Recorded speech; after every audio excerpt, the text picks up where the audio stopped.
ખબર છે મોદી સાહેબે શું વિચાર્યું છે? આપણા નરેન્દ્રભાઈ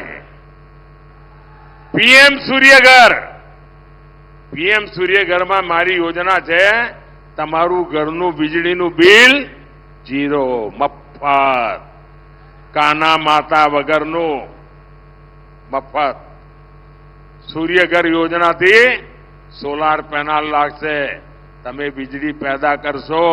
એટલું જ નહીં, જે વધારાની વીજળી છે એ સરકાર પોતે ખરીદી લેશે.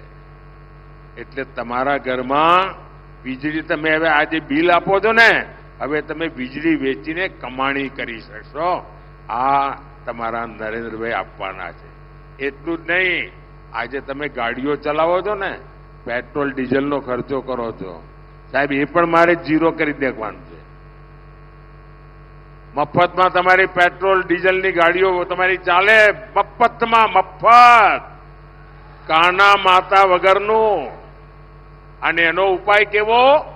જે સોલાર એનર્જી લાગશે, ઇલેક્ટ્રિક વેહિકલ આવવાનો છે જમાનો, પેટ્રોલ વગેરે વેહિકલ જતા રહેશે. તમારા ઘરમાં જ તમે રાત્રે સ્કૂટી હોય, સ્કૂટર હોય, ગાડી હોય, રાત્રે ચાર્જ કરી દેવાની. સોલાર એનર્જી દિવસભરની પડી હોય અને બપોડી ચલાય કરો. અમદાવાદ જઈને આટો મારીને આવે, ₹1 ખર્ચો નહીં. બોલો, લહેરમ લહેર જ છે કે નહીં? હે, બે હાથમાં લાડવા છે કે નહીં?